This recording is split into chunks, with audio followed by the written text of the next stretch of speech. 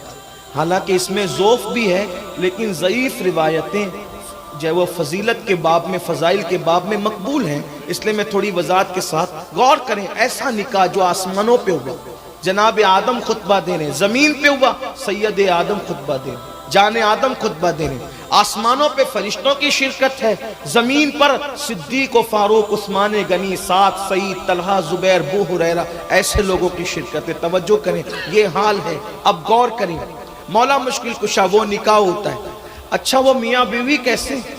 ایک بات آپ کو کہوں، کون سا شوہر کون سی بیوی کے ساتھ جنت میں ہوگا اس کی گارنٹی نہیں کہ شوہر جنت میں جائے گا، یہ یقینی نہیں ہے، اس لیے گارنٹی نہیں ہے. بیوی جنت میں جائے گی، یہ بھی یقینی نہیں، اس لیے گارنٹی نہیں ہے. لیکن مولائے کائنات کے ساتھ جنت میں سیدہ فاطمۃ الزہرا رہے گی، یہ گارنٹی حضور نے دی ہے. اور ایک حدیث اور سن لیں، ایک اور سن لیں. ایک دن جنت میں سورج نکلے گا، لوگوں کو ایسا لگے گا. توجہ آپ کی، توجہ فرمائیں. کیا پیاری بات یاد ہے، سبحان اللہ. دل میں جائز مرادیں لے لیں، بہت خوبصورت سی بات یاد ہے. ایک دن جنت میں لوگوں کو لگے گا کہ سورج نکلا، اور اس سورج کی کرنوں سے جنت کا ذرہ ذرہ روشن ہو گیا اور پوری جنت کے اندر بجلی کی طرح کوند ہو گئی.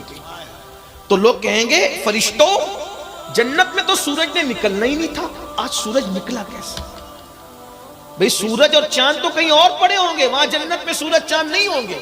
کہاں پڑے ہوں گے یہ کہہ کر کے کوئی، میں آپ کے سامنے کوئی بحث کا دروازہ نہیں کھولنا چاہتا، لیکن علماء سے پوچھ لینا کہ وہ سورج چاند جنت میں نہیں ہوں گے. وہاں نہ رات ہوگی نہ وہاں دن ہوگا، وہاں تو صبح صادق کا ٹائم ہوگا. میں نے سوچا یا اللہ جنت میں صبح صادق کا ٹائم کیوں ہوگا؟ تو عشق کہنے لگا صبح صادق میں حضور کی پیدائش ہوئی تھی، سارے ٹائم ختم کر دیے جائیں گے، صرف میلاد النبی کا وقت رکھا جائے گا. نعرہ تکبیر. جس ٹائم میں میلاد مصطفی صبح صادق، بس ویسا ٹائم ہوگا. اور وہ وقت بہت خوبصورت لگتا ہے. کتنا خوبصورت ہے. ڈاکٹر لوگ کہتے ہیں صبح کے ٹائم چلا کر، تو اور ٹائم میں چلنے کی بات کیوں نہیں کرتے؟ اور تم تو سوئے رہتے ہو، دوسرے لوگ صبح صادق کے ٹائم چلتے رہتے ہیں. پھر وہ ہلکے پھلکے بھی ہوتے ہیں، ان کے پیٹ بھی بڑے نہیں ہوتے، ان کے اندر شوگر بھی نہیں ہوتی، وہ بہت چلتے ہیں لوگ. اور اس وقت کا چلنا بڑا خوبصورت ہے. میں کہتا ہوں کیوں چلایا جا رہا ہے؟ بھئی دوپہر میں بھی تو چل سکتے ہیں، لیکن صبح میں اتنا زور کیوں ہے؟ اور لوگ کسی بھی وجہ سے کہیں ہم نے تو برکت رکھی ہے ولادت مصطفیٰ کے وقت، میلاد النبی کے ٹائم میں. غور فرمائیں کیا شان ہے میلاد النبی صلی اللہ علیہ وآلہ وسلم. بہرحال تو یہاں تو سورج نہیں ہوگا، پھر یہاں سورج چمکا کیسے کہ جنت کا ذرہ ذرہ جو منور تھا مزید منور ہو گیا. تو فرشتے کہیں گے تم نے صحیح سنا تھا کہ جنت میں سورج کبھی نہیں نکلے گا، اور سورج نکلا بھی نہیں. جس کو تم سورج کی کرن سمجھ رہے ہو، دراصل آج ہوا یہ ہے کہ علی و فاطمہ نے آج مسکرا دیا ہے، تو ان کے مسکرانے سے ایسا نور نکلا ہے کہ جنت کا ذرہ ذرہ مزید منور ہو گیا.